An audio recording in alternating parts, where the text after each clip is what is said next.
তো আল্লাহ তিন ভাবে আমাদের দোয়া কবুল করে। পদ্ধতি নাম্বার 1, চাওয়া মাত্রই দিয়ে দেয়, বলে হ্যাঁ দিব তো দিয়ে দেয়, আমরা খুশি। পদ্ধতি নাম্বার 2, আমরা যাই আল্লাহ এটা দাও, আল্লাহ তখনও বলে ইয়েস দেব, কারণ না বলে ফিরিয়ে দিতে আল্লাহ জানেন দেব, তবে সাথে সাথে দেন না, লেটার অন, দেরি করে।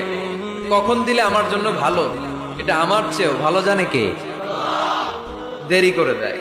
পদ্ধতি নাম্বার 3, আমি চাইলাম আল্লাহ এটা দাও, আল্লাহ বলে ইয়েস দেব, সাথে সাথে দেয় না, দেরি করেও দেয় না।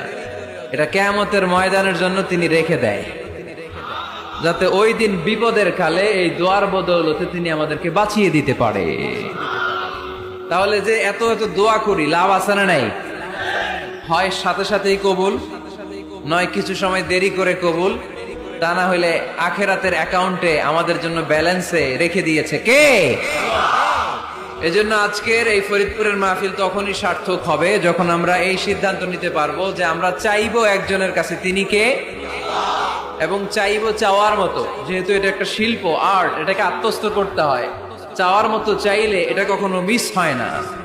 এজন্য আমরা মন প্রাণ উজাড় করে আল্লাহ তাআলার কাছে চাইবো, শুধু নিজের জন্যই চাইবো, আশেপাশে আর কারোর জন্য চাইবো না। কেন? ওনার জন্য চাবো কেন? আমারটা আমি চাবো, ওনারটা উনি চাবে। কথা কন। অনেকে বলে হুজুর আমি আরেকজনের জন্য দোয়া করে কি লাভ, ওনারটা উনি করবে, আমারটা আমি করি। এরকম একটা লজিক বা যুক্তি আছে না নাই? এটা ভুয়া যুক্তি, এটার কোনো গ্রাউন্ড নাই।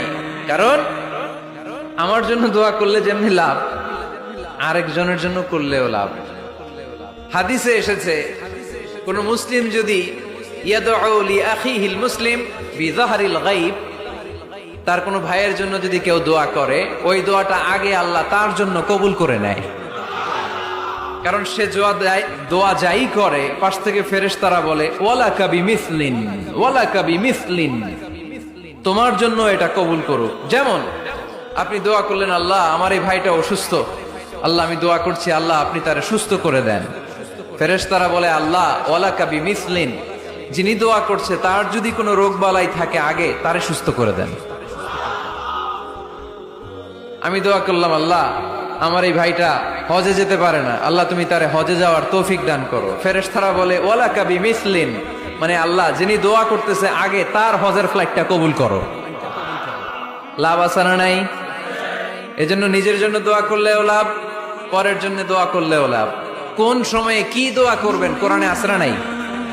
আল্লাহর নবীরা এগুলো আমাদেরকে সব শিখিয়ে গিয়েছে। সাইয়েদনা আদম আলাইহিস সালাম ভুল করে গন্ধম খেয়ে ফেললেন, আল্লাহর কাছে কাঁদতে শুরু করলেন, শত শত বছর চোখের পানি ছেড়ে উনি কাঁদলেন। আর একটা দোয়া আমাদের জন্য রেখে গেলেন যে আমরাও আদম জাত, বানি আদম, আমরাও যদি ভুল করি আমরাও যেন এই দোয়াটা পড়ে কেঁদে কেঁদে আল্লাহর কাছে ক্ষমা চাইতে পারি, ঠিক কিনা? সাইয়েদনা আদম আলাইহিস সালাম ভুল করে ফেললেন, আল্লাহর কাছে চোখের পানি ছাড়লেন, অনুতপ্ত হলেন আর দোয়া করলেন রব্বানা যালামনা আনফুসানা ওয়া ইল্লাম তাগফির লানা ওয়া তারহামনা লানাকুনান্না মিনাল খাসিরিন।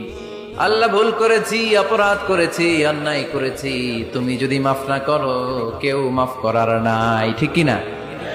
এভাবে ভুল হয়ে গেলে ক্ষমার রাস্তা খোলা।